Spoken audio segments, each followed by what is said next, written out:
Welcome back, everyone, to the Visionary Arts Academy. Today, we're back for another interview session. And in today's interview session, we know you guys have been waiting for a while for this and building up because it's been a couple months of quiet over here in the Visionary Arts Academy.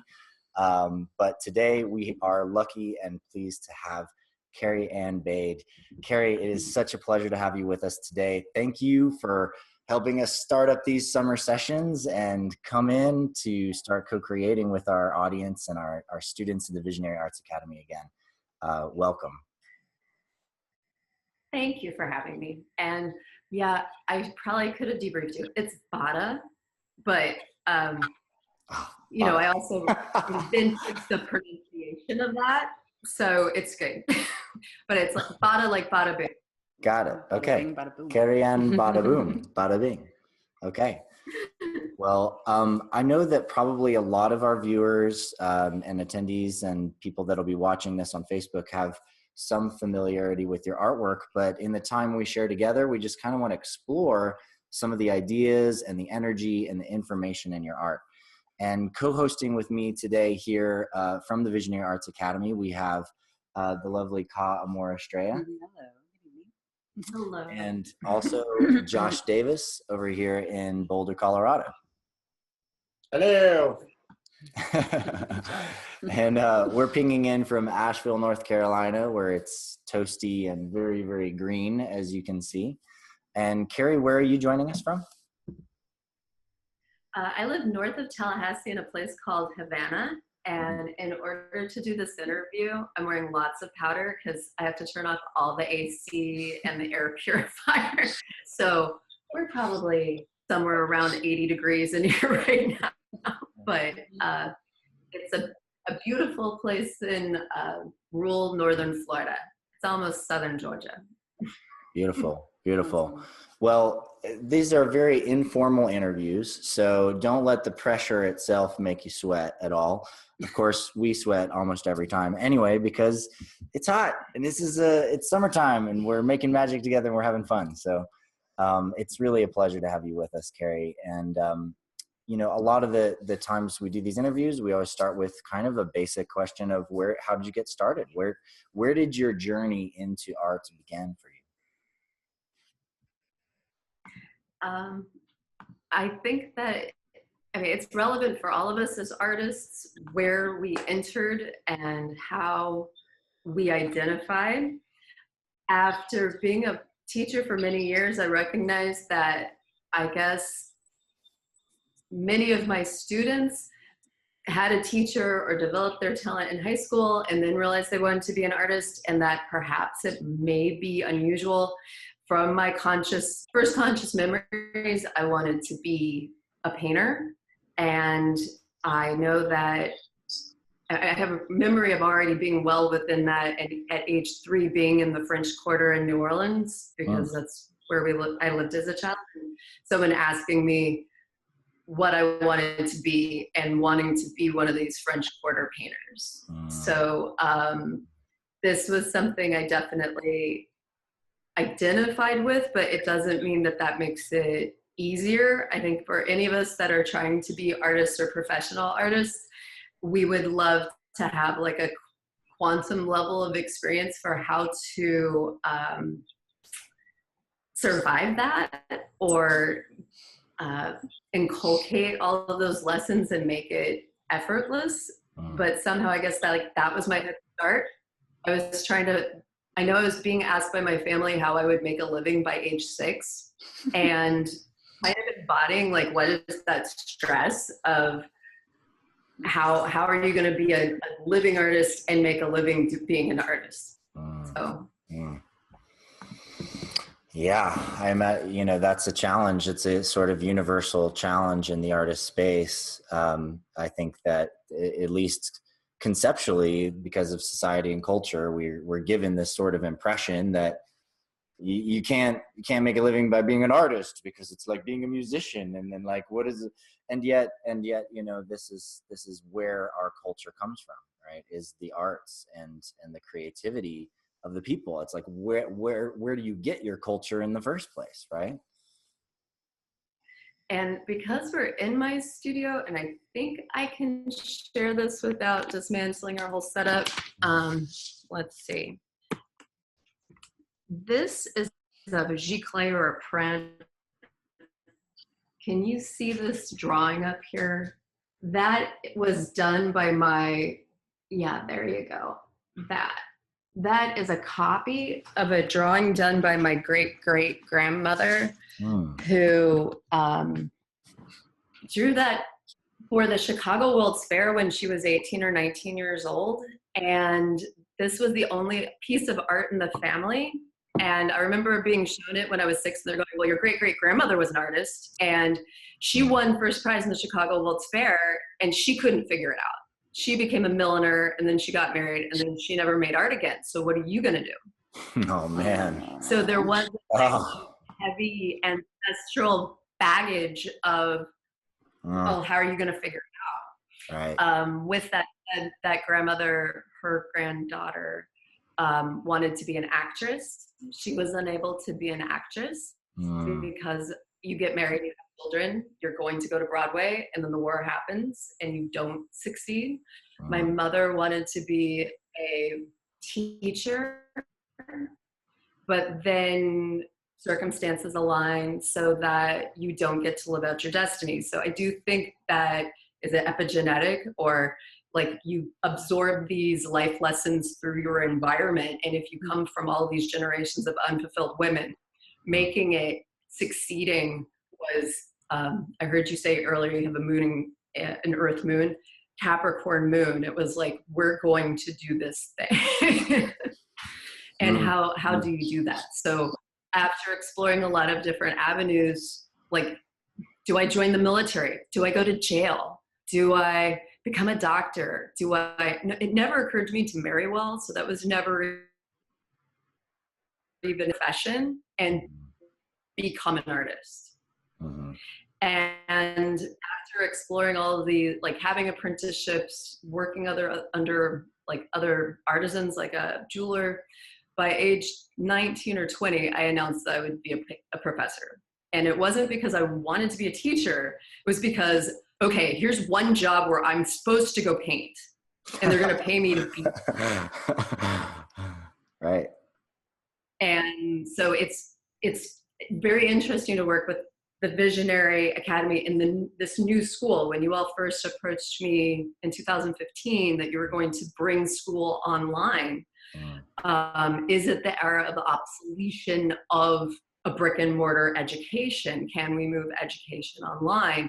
And being friends with all of these people in the visionary art community and them not going to school is so, or them having this amazing foresight to not go to school and not have those lessons and that pain and endure that incarceration and the debt. And that just never occurred to me. So it's been a kind of a beautiful thing to meet these people. I was like, oh my God, there was another way to do this. I had no idea. So with that, what is it like to be an MFA, earned, a tenure? I'm not just a professor. I have earned tenure. I'll be a full professor this year, meaning I'm at the same institution for 10 years. Yeah. And a Research One institution, which in the echelon of teaching institutions, it's the top 60, they're trying to be a top 25 of their category. Yeah. But being a Research One institution, it's the only jobs where I'm paid to paint. It's not a teaching college. Right. Wow. And I'm saying that because as much as it's easy to tear down what is education, these are my meta-choose. And if I was a commercial artist in a gallery, at some point you'd feel pressure to paint a certain way. Right. If some person's like, I'll pay you to quit the university and I'll pay for you to paint, would I walk away? I don't feel like anybody can afford me. This is freedom. Right. And I get the opportunity to try and, I don't want to say save, but like help assist, like all of the downsides of education that are possible. Right. Can you be the person or cultivate an environment, a team of people that can produce the future of art. And I think what we're doing right here is how do we all do it together? How do we take the internet school, the lack of walls, and work with the institutions? Because I think we're in a point of, I don't know, critical awareness that education, intelligence, meaningfulness, truthfulness, sincerity are jeopardized. So how do we work together to make it all more nourishing and meaningful, especially as education can completely bankrupt you. Yeah. Wow. That's a beautiful, beautiful sharing and beautiful alternative perspective on something that I think we sometimes throw out there a little bit with a rough whitewashing paintbrush. And I'd love to respond to that just a little bit, and then pass it over to Ka, because I know I want Ka and Josh to be able to ask their questions and dive in. Yeah, I really hear your journey with that, and just how beautiful it has been for the process of being a teacher to provide that income stream for you, and to create that loop where you're being sustained in your work, and able to paint all that you want to paint and take it wherever you want to take it. That's just so beautiful. And I also really resonate with your sense of, we're not like going into this world and losing this world out here, the brick and mortar, because a lot of my visions, for example, are to, create these online academies and build them to the extent where there's enough teachers, enough administrators, and enough students to then create brick and mortar facilities to go deeper, right? And have the right stakeholders with enough. Yeah. One of the, as someone who's interested in consciousness, who's interested in, like, not what art's been, but what art can be, and is, how it can be the most transformative catalyst for humans potentially, is that I think once you get a brick and mortar and you call it a university or call it a college, you think that education is a stable thing, that's where it lives, like a temple with a god, and then getting inside of it and realizing, if I were to make a metaphor, that education is this sleeping unconscious leviathan that's constantly trying to move the fly off, struggles to recognize and remember what it is. And the bigger it becomes, the harder it is to reconcile, am I STEM? Am I science? What is the function of art? Why do we have education? What is it for? Yeah. And that it's incredibly glacially moving. It is also, as a state school, we're an arm of the government. And so often, we talk about medicine says art's meaningless, or art makes no jobs. And then the education system, as learning, but also as a business, then goes, yeah, well, then maybe we don't need this. So it's a constant fight and a constant struggle to maintain systems in society. What is the government? What is education? And keep the narrative.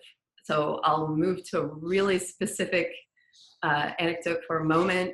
I had some graduate students, and I think 2010 or 11, run at me, and they were like, Carrie, so-and-so says art can't save the world. And I'm like, yeah, that's stupid. Close your eyes. Imagine the world without music, without architecture, without dance, without visual art, culinary arts. Art's been what's saving humanity every day. So it's not a matter of it being, is it meaningful? Is it important? But how do we educate? And what is education? Beautiful. Word. Well, I have a lot of respect for you for bringing your wisdom into the traditional academic realm. And I imagine your students are just so incredibly blessed and stoked to have you as a teacher. I would guess you're a diamond in the rough. And I think that leads me to my first Or a question. hot mess in the rough. I mean, Same thing, babe. you're only as good a teacher as you are on that day. They say it takes a hot mess to make a I diamond. guess the students I respect, the students I respect, they're like, I heard you're famous. How the hell are you going to help me? They're not as interested in my reputation. They're more like hungry enough to take the sandwich out of my mouth because they were hungry. Mm-hmm. And I really respect that type of, they want it and nothing's going to get in their way. And I'm just a step towards their getting what they want. And that's the kind of environment I'm trying to cultivate. How do we make like art warriors? Not that you're upset that you didn't like what happened in Crit, but that's a good painting. Now, what's that going to look like as a whole exhibit? Let's try and help you get funding for that, or let's try and help you get it in a museum. Get an internship. Let's help you get a scholarship to pay for the internship. How do we make future art professionals that are able to sustain themselves, but also bring, like, can we bring artists into the world whole? That they're not so damaged that what they're sharing isn't the capacity for the human condition. Stuff like that. Yeah, I'd imagine the philosophy that you bring is quite different from what is usually taught in that mainstream academic culture. And do you feel like that is part of what fulfills you in being a professor, is getting to share that deeper philosophy and getting to nurture artists in that way? And I'm curious as to what it is that is your primary, like the primary seeds you're hoping to plant in the minds and the hearts of your students. Okay. And I do keep trying to take this opportunity to take, having attended workshops with Alex Gray and Amanda Sage, teaching workshops with Gloria Weaver, David Heskin, and Amanda. Like, what has the visionary environment taught me, and what can I then bring to higher education, and then reflexively, what am I offering? It's been interesting to take criticism, how we even evaluate art at the academic level seems to be about its function. It's a discourse. It's not as much about appreciation. Sometimes it's passing on the aesthetic determining factors of the higher art world. I guess it's been interesting to go into the visionary environment and feel like there's more community, and that we can take time in a critique for appreciation. Yet what I get as I've been in the academic path for more time is research. And what is research? I help students find out what they're interested in. It might be science, it might be kinetic, it might be symbolism, it might be dreams, but how do you find information online, books, and read and respond to artwork that has like a written component as well as a visual component and is the foundation for future scholarship. And this is a way that it's not just about the surface of the image, but the ideas, the meaningfulness that goes into the background behind it. I think that there's a lot that could potentially be learned from each other, just like in the fostering and the foundation of Lawrence Caruana's academy. I was entertained when they started working with methods and techniques that were from the ateliers.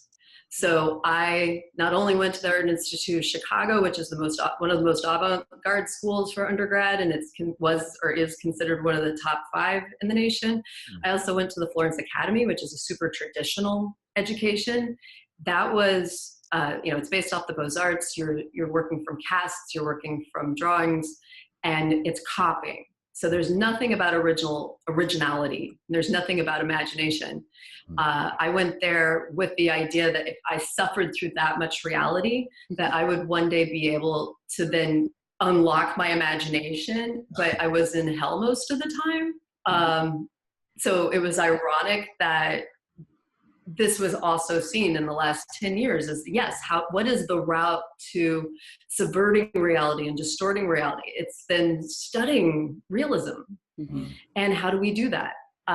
It's still interesting that in academia and contemporary college curriculum, they still are not interested in incorporating a Beaux-Arts technique or the training that was like 17th, 18th, 19th century.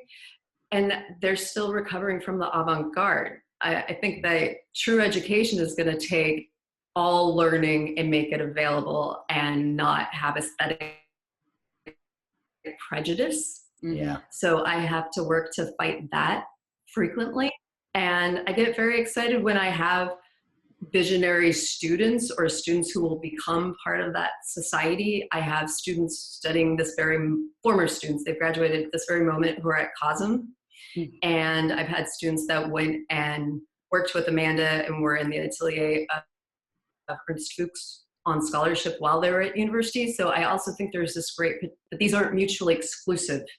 And when getting an education, I think that we have to think about being lifelong learners and getting as much and taking as much as we can. I'll land this by saying, when you pay for an education, it's not as though this is a customer service situation. Like you got to the end of your education and you're like, my education has a hole and I'd like to return it because it doesn't fit. Education should never be complete. It should never be fulfilled. It should always be like, there's a giant hole in my education. And it's always upon us as individuals to take and want that knowledge and that learning and those lessons and assimilate them into our practice, into our person. So, yeah, beautifully said. And I feel like there's just a different way of approaching learning in general that invites that kind of discovery. And that's something that in my college experience and high school and middle school and some of my elementary, but mostly middle school and high school and college, my experience was that here are the facts. This is what you're supposed to know. And this is what you need to know to pass this test. And that's supposed to be the education process. And then I had a few. That's incarceration. Yeah, exactly. That's incarceration. Like I had a few amazing teachers who, like one was an English teacher and she'd start out our day being like, okay, I'd like you to just pull out a piece of paper and let's write one page about whatever you're experiencing in your life right now, and start an exploration process of whatever standardized material we had to do through self-exploration. Like, what is it happening in us? What are we going to discover? What are we learning about our lives? And this kind of approach, was massively, I'd say, inspiring to me to actually engage with learning, to actually engage with discovering new things and discovering myself. And art class in high school was one of the other spaces to do that, because I was blessed enough to have an art teacher who was invited us to explore using different mediums to create whatever we wanted. Not to copy something, but to create anything we could imagine in any way we wanted, And that made a space for like an amazing amount of diversity of what people created and where they would come from, and lots of resources for inspiration and that kind of thing. And so I imagine that you go ahead. Yeah. Oh no, please. What were you going to finish? I was just going to say, I imagine that you come from this kind of exploratory process, and I want to get to know some of the like seeds that you plant, as Ka would say, like what are some of the main sort of contextual ideas and frameworks that you bring your students into in order to explore themselves through the creation of art? So I did cheat today and I watched some of your other videos, and I was really touched by other people's experiences and was anticipating kind of talking about teachers and who maybe influenced me.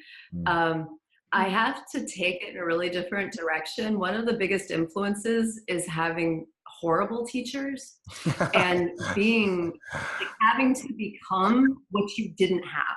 Yeah. And it, not to denigrate any of the great teachers I did have, but when you look at 25 years of education, and I can pick out 5 people that changed my life and saved me, and then think about a man who I had in high school that when I heard how bad he was, that he was hired to coach football and left in the art department. Oh. And didn't have any skills and sold real estate on the side and referred to himself as Cracky Baby. I took his class every single semester for 4 years. Oh, wow. And why? Because I needed to make art. We didn't have a curriculum at the high school level that supported what I needed. Yeah. I didn't have the supplies I needed. I had to grow up, get a job, get a car to go get my art supplies. This was not that my parents weren't nurturing and cultivating, but if I wanted to work in oil, that just wasn't something that was going to be offered to me at 6 years old. I was going to have to grow up and go get that education at the next city and pay for it. So the attrition and the pain and the waiting that occurs between identifying what you want and how you want to do it, and then having to be like 16 years old to get it, is thousands of years in the life of a child. That teacher, it was interesting for me to hear from other adults once the internet happened, and they're like, that man ruined my life. He crushed my dreams, this high school teacher. And I could tell them, I got him fired. I took him for every class he had for 4 years. And then I wrote a 30-page manifesto based on Carl Rogers' theories about creativity. And I presented it to the principal and explained how this curriculum, this teaching, was unsatisfactory. I showed statistically how so many students took him as freshmen, and the crushing of all of these people by the time they were seniors. You have almost no electives, and you're not helping people's minds. Wow. I started student accountability and evaluated other curriculum so that I could prove what we needed so that this wasn't incarceration. Wow. So when you have life lessons and you put them in contextual relevance, I think this is part of what shot me out of the cannon. I was lucky enough to be with a supporting group of older artists, like people in their 60s, who were cheering me on, and they were like, you're the only person who can do this. And I mean, when you're like 16, you're like, no, the adults are supposed to come in and save the day and change things. And then you realize no one's saving anything. So after writing that paper and developing a teacher-parent organization, they brought me back from college, and I helped rewrite the curriculum. We hired 3 teachers to replace him. And that was real power. The suffering that it took to get to that point, I guess, is irrelevant. That's your baggage. That's what you've earned. But how much are you willing to fight for education and what people need so that they're not suicidal and they're not unhappy? Mm-hmm. and they're not starved for self-expression like you were offered. Facts, being force-fed facts is not nourishing. And it's been interesting. I got my master's degree around the turn of the millennium. So it was like I was on a college campus in 2001, and this news of Wikipedia and the anathema. How dare these students use Wikipedia for a reference on their paper? And then 6 years later, inviting a scientist, someone who is about my age, he was a professor of nanotechnology, into my classroom, and we were talking about color. And all of his sites, sources for his lecture were from Wikipedia.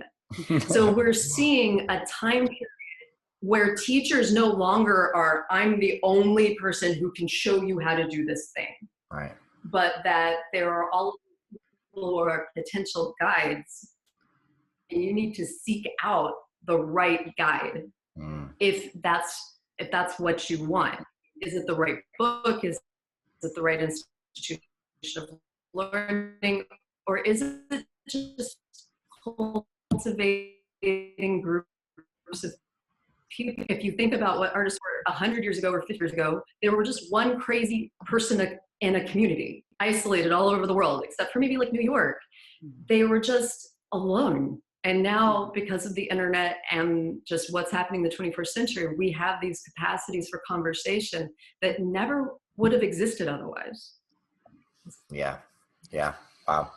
I totally resonate with that and agree that, yeah, there's definitely an opening happening. There's a crack in the wall of the institutional incarceration, as you put it. And that crack is, those cracks are literally getting burst open from the pressure and the light of people like you that are standing for how learning should be, and for the freedom of minds and the freedom of consciousness.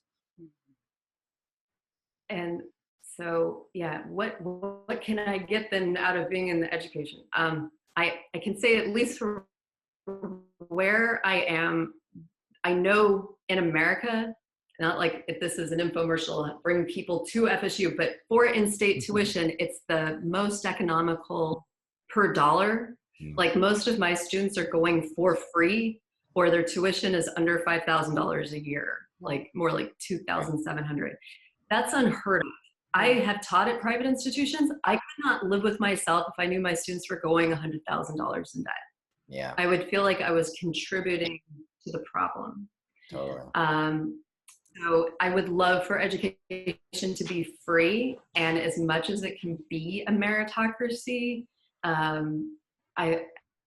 For example, the state of Florida uses lottery money, and then they award students who have, they call it bright futures, so that if they had a 4-point, then their college education is paid for. There are still all kinds of problems. I mean, all we do is problem solve at the university, from our curriculum to our facilities to our administration to our staff. It is nonstop problem solving. And I guess I've tried to think in that way, like Malcolm Gladwell has the 10,000 hours. What am I getting my genius in? Like I've attained a level of painting, but what am I getting by being in academia for this long? Am I getting academia? Am I just going crazy? Or is there some kind of training that I'm getting that I'm going to be able to offer more people, beyond the university? What can I offer to the visionary art community, or how we function as creatives in a worldwide capacity for sitting in all of these meetings? Because that's like, if you want to become a professor, you better love sitting in meetings. That's what we do. So, right. It's Ka had another way of explaining it. I call it love your cage. Whatever decisions you make, like the sacrifices you choose in order to facilitate your lifetime. You said love your nest, right? Yeah. I call it love your cage. We have a great, whatever sacrifice you have for your perceived freedoms and what you get. So I hope that being in academia is going to offer something back to the visionary community. Definitely. Thank you. Well, thank you so much for for being willing to offer something back to the community here. Josh, we haven't heard your voice yet, man. Do you want to come in and ask any questions of Carrie? Yeah, I think I'm going to try to shift it a little bit away from academia and that sort of thing. And I'm very curious to know more about your visual style and where that comes from. It's very unique. I've not seen anything like it. The sort of collage-y, scrapbooky, turned into painting thing is it's awesome. I'd love to know where it comes from. So we're across from a 7 by 5 foot painting that is, well, I created the collage for it several years ago, but I've been obsessed with it.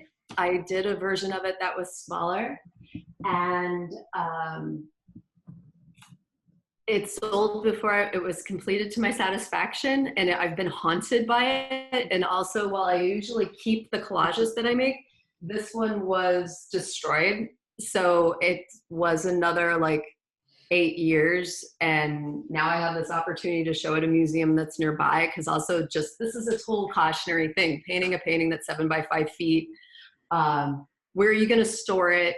Who's going to buy it? Also, really nice easel, and one of the wheels broke and the whole thing came crashing down, and I'm like, well, if the painting kills you, it's really not worth it. But it's an interesting problem. It's a problem solving extravaganza. I know how to paint all the little paintings. I'm going to show you a scale issue. I made my career on selling paintings that were this big, like 9 by 12 inches, 8 by 10 inches, and all of my paintings fit in my car. And this is not the same proportion. This is like a whole nother level. I think I know how to paint. I had to restretch that 6 times. So the style that Cultivated is born out of having to go to graduate school. They would say, where do your ideas come from? And I would say, visions. And they would say, no, they don't. And then, you know, you can only do that so many times before you're like, I guess I'm going to have to get a different answer. Like, I didn't, and this is before visionary culture or the prevalence of this word. This was 2001. And what does visions mean? It means you close your eyes and it's happening somewhere in here. And it's not dreaming and it's not psychedelics. It's your mind's eye. So in order to get the ideas that were in my mind out, I would work with collage, and I don't know if, yeah, we can do that. I collect images, I collect paper. That's a painting that's a work in progress. I'm obsessed with paper, but then, you know, every once in a while you got to be like, can I do realism? Yeah, I guess I can. I can totally just paint a straight portrait. And that's, you know, going to get a graduate degree was sometimes it's 3 years, but for me it was 2 years of being in a critical, kind of antagonistic state of consciousness. Like, why are you doing that? And is it working? And it's peer review.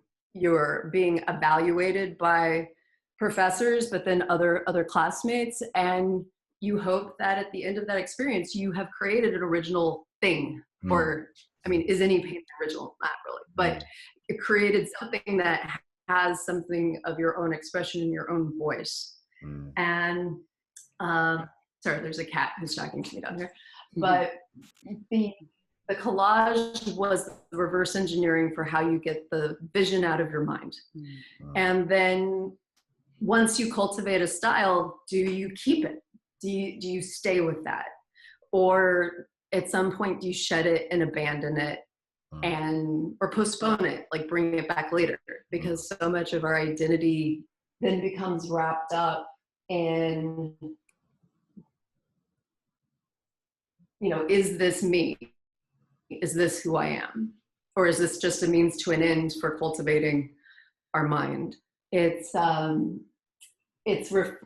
this was composed in 2005 and I'm creating it again in 2018. It's also I think being an artist is just a lot about obsession, like the things you can't let go and you have to return to.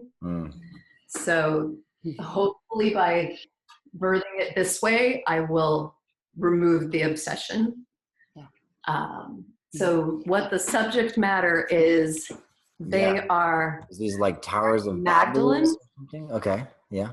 Yeah, this painting in a way is not original, and it's only in its composition that it has originality. This is made out of all extant paintings that are historical.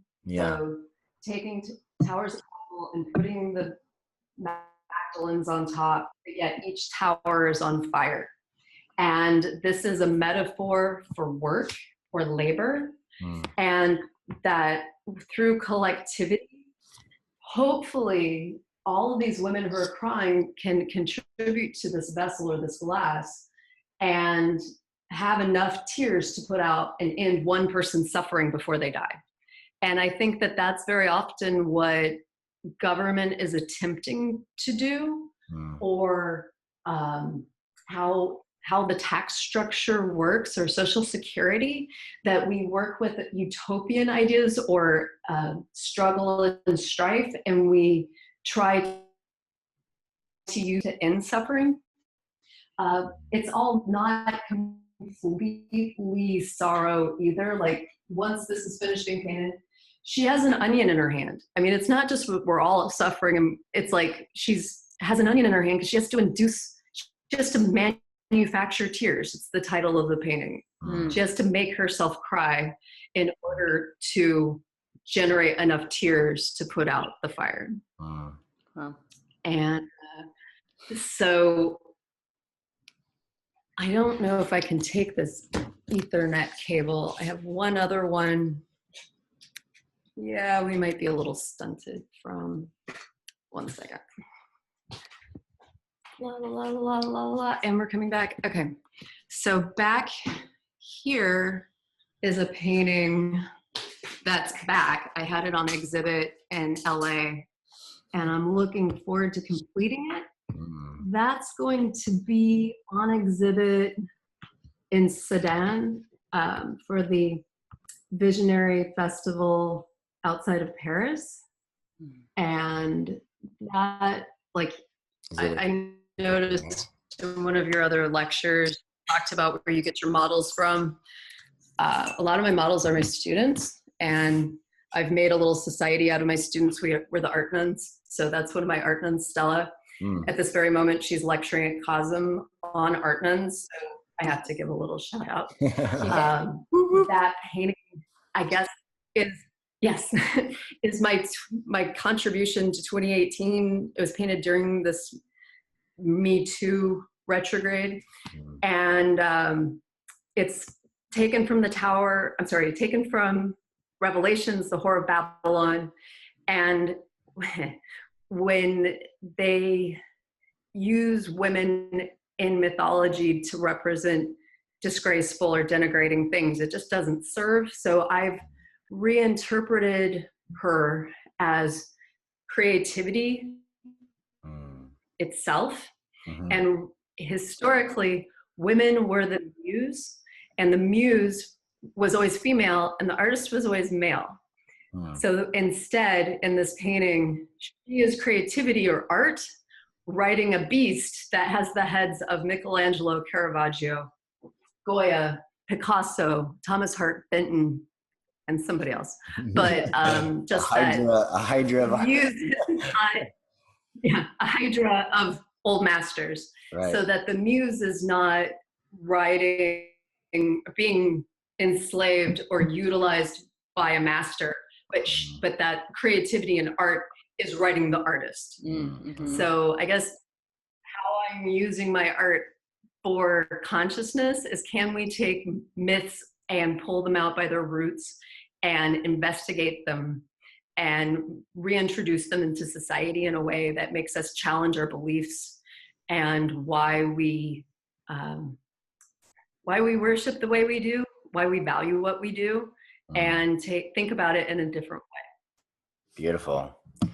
Yeah, I really hear in a lot of that and see in a lot of your content sort of a willingness to really face the shadow and really look at the dark side of things, from the forcing of making yourself cry to face the issues of the world, to the fact that there's real major issues, to the oppression of women, to the you know, the just the the world is on fire and what do we do about it kind of nature, to the education dissatisfaction. And I feel this as a stream in a lot of your work.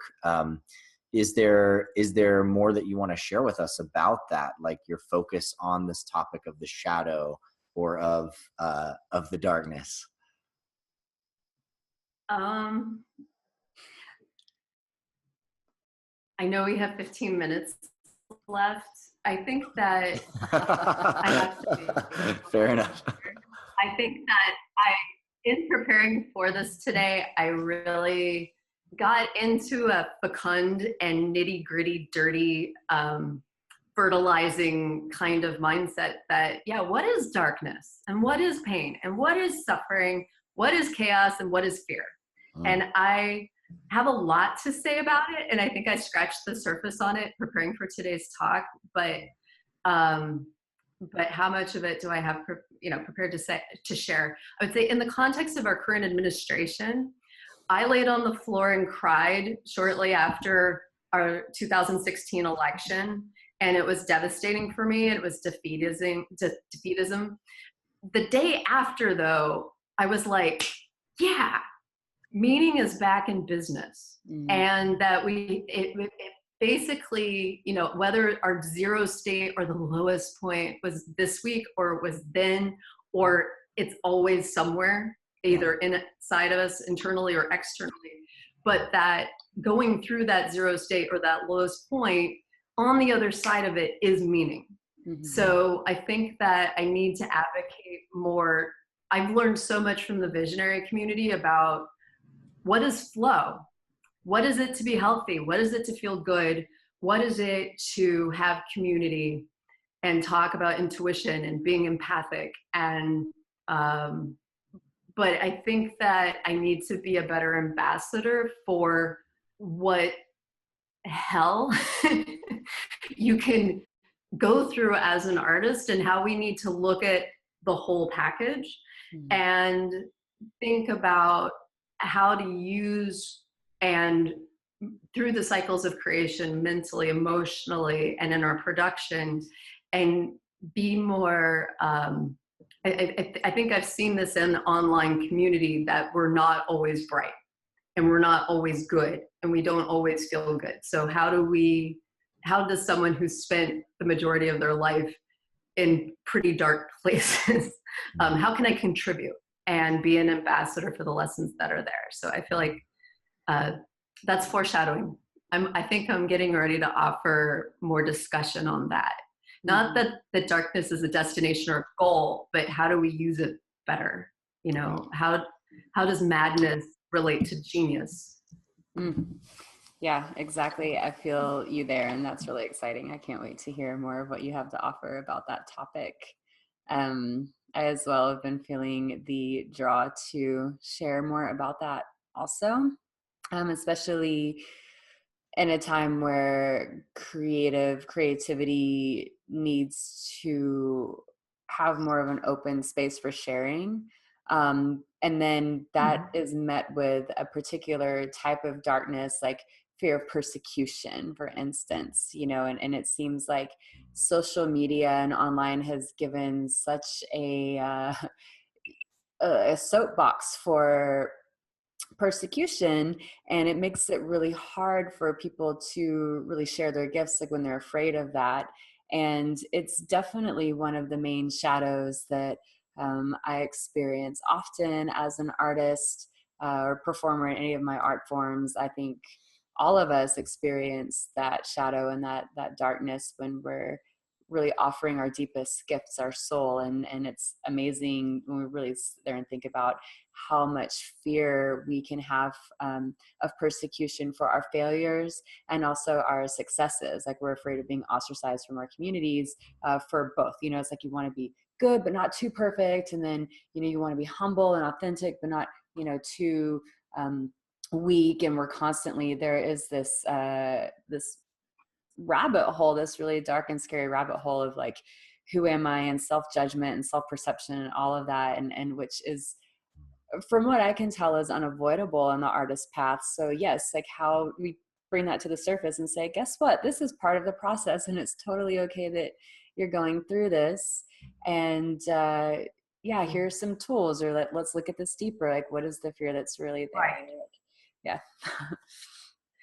And yeah, pain, fear, anxiety are, you know, emotional suffering, physical suffering is all part of the human process. Yeah. So I think that I came to the visionary art community after having a wake-up call. I had been a cathartic artist. So a cathartic, like if you look it up in the dictionary, a cathartic, if you ingest one, is something that makes you defecate. It makes you shed. And catharsis is emotional sharing. So having this awareness moment in like 2011 of like, oh my God, I'm like a blues singer, and like how many blues singers turn out pretty? Like they all just, they make corpses, you know? Like, this is not a happy existence. This is like a really limited way to use my gifts as an artist to just bleed off my suffering. But then after working with a Jungian therapist around 2011, around 2012, I was like, well, what if I deal with all of my shadow? What if I don't have any more? Like, what if I go to the other side? 'Cause like your shadow or your sorrow or your pain can become like the thing that you can't let go of because you identify with it. Yeah. If you become famous for painting people crying, how can you let go of this thing that is you, that you are, that you make your living on? So, and by working with that Jungian therapist, he was like, well, you have no problem there. You will never transcend your shadow. You will always be generating more darkness. And I was so comforted. That was like, oh, good. Because what is darkness? Darkness is, you know, it might be, it's not just staying in the emotional pain. It's having the aha moments. It's moving through the pain and suffering, the madness, the decay, the shit, and then hopefully gaining awareness or gaining wisdom. And I guess that's also the interesting part about education. I think that we would be lying to ourselves if we're like, I love learning. Learning honestly is like ass kicking. Learning is a lot of suffering. You have to make yourself vulnerable and spend time and train and maybe get 10 bad teachers to get one good one. What we like is being educated. We like knowing. Everybody loves knowing. But getting to the point where you know is to embrace suffering. At least that's my point of view on it. And with that, like I get giggly in that, like you would think, because I'm a professor, like I love school. I hate school. I didn't like being in school. And I'm in school for the rest of my life. So I totally fucked up, right? What I love is the capacity for learning. And I want to be there with my lessons, with my baggage, with my experience, with my transcended suffering, so that when someone accidentally wants state tuition and they end up at FSU for whatever reason, that I'm like, okay, I'm your ferryman, I'm your Chiron. I can get you from 18 to 22, and I'm gonna be your witness. I'm gonna be your guide. I will ferry you through. Because if you get stuck, if you jump out of the boat, it's hell. Yeah. So I want to be the person that was never there for me. Yeah. But will they be as strong for having my? I don't know. Well, probably, because, you know, you're going to take them through the underworld, right? So, like, well, hope they have a nice rebirth on the other side. I'm going to then take them to the Visionary Academy. So it's, I think it's all about walking each other home. Yeah. And finding every possible way to do that. Yeah. Beautiful. Do you want to take questions from the public, or did no one even come online? We have a little attendee here, and we also have been broadcasting live on Facebook for this one the whole time. I can check Okay, and thank see you. if we've got any on the Facebook side, unless our attendee that's here live with us on the Zoom wants to post a question. You're very welcome to. You can hop it in the chat, say hi to us if you'd like, say anything you'd like to Carrie while we're still live in this session, or click on the Q&A button and you can post a question there.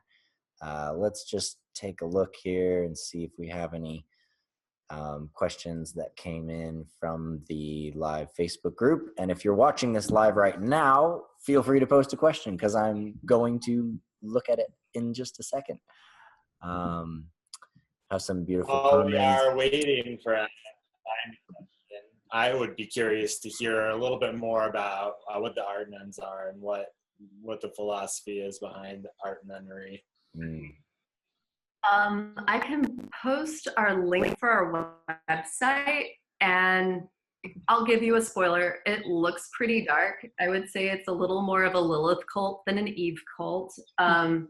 And I was reading Robert Greene's Mastery. Oh, but he wrote another book, Robert Greene's 48 Laws of Power. And one of the chapters in there was how to have a cult. So I decided I should have one. Why? Because I was always told that I was too much of a guru and I was too charismatic at the university. So I was like, great, I'm not only going to organize, I'm going to make something that my students' mothers appreciate and that I'm building community. And it was taking the lessons I learned from the visionary community, but yeah, taking that dark sense of humor. And I mean, I know we're in an era of cultural appropriation. I guess I felt like this was in a way reverent to the history of what nuns were. If you know that nuns were, in Catholicism, they often harbored all of the women of creativity and painting, the arts, that couldn't have done that in a world that was dominated by patriarchy and was matronizing, you know, like you had to become a mother, you didn't have a function. So nunneries were these repositories for independent-minded women. So in that way, it was a joke, but it was a real joke. And I guess it was also getting married and realizing that getting married was my first ritual, and that I had no background in rituals or performance art or theater. So when I got married, a lot of, I would just say like life accidents happened the first time. So I did a performance art piece with a bunch of my students. We went in white. We had vows. We had a ceremony, and then we came out in black habits and we drank tequila and prayed for people's artistic inspiration and creativity. I wanted them to have this opportunity to marry their art. Yeah. And so this is my nun ring where I got married to my art, where this ring below, I met my husband just before this. And I was like, you know, I'm never getting married again. I'm marrying my art. And he had the most beautiful response. He said, well, I'll just have to marry your art too. Aww. So 2 years ago, he married my art and I married his philosophy. And then this year we're getting legally married, which I never thought would happen again, but we're doing it.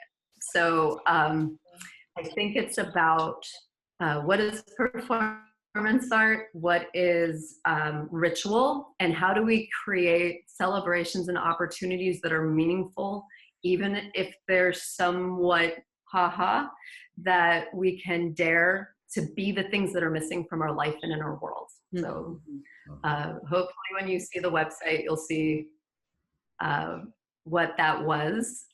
Mostly it exists online, and then we just continue our fellowship. So, and yeah, but at 8 o'clock, you need to do your art jam. So. Well, it is that time. We didn't get any questions this round, but of course, any of you students who are watching this interview after the fact and watching the recording, you can feel free to post questions or comments on the event page. I do go back and check those, and I get notified when they show up. So if you do have them, I'll pass them on to Carrie, and we'll see if she can get on there and provide a response. And thank you to the 1,700 people or so that caught us on Facebook. We hope you've enjoyed or watched parts of this session. And if you are watching there too, please come into the Visionary Arts Academy. We're going to have an art jam with Carrie right after this. And she'll be painting in her studio, I believe, along with Ka. And for the next hour to however long, they'll be creating in those spaces, and you can come and co-create with them and paint live with them. And to do that, you just need to be a member of the Visionary Arts Academy, which is minimum $1 a month. It takes 5 seconds to check out and do that, and you can jump in the art jam and come and paint with us. Carrie, any final words you'd like to share with our student audience here at the Visionary Arts Academy? I sent you some resources. I don't know if you have places to post those in your academy, but everything from reading lists to some other presentations I've done about Genius and the creative cycles. So hopefully you all can use that in your teaching. So we definitely will. Yeah, and if you ever, feel like you get an itch to teach online, we're here for you. You'll be always welcome as a professor in our academies. Give me a little bit of time. I have 5 solo shows coming up, and then I'm all yours. So. Thank you. Will you tell us about your shows? Thank you very much. Yeah, please let us know how people can find out about your shows. Oh, okay. I can send you that information. One is at the Jung Center in November in Houston. Okay. One is here in Northern Florida this fall, and I can't even remember right now, but it's on my website. So. Great. And your website is? www.carrieannbaade.com, CarrieAnnBaade, carrieannbaade.com. Awesome. And we'll make sure that's on the event page and also on the Facebook post. So thank you again so much for your time, Carrie, and we'll see you in a few minutes in the Art Jam. So for those of you watching, all you need to do to enter the Art Jam is just drop out of this session and go back to the event page on the Visionary Arts Academy. Or if you're on Facebook, you can go to visionaryarts.academy. You'll see the event with Carrie Ann Baade, and you click on that event and you'll see 2 buttons. One is to watch the interview and the second is to watch the Art Jam. Just click the Join the Art Jam button and you'll be in there.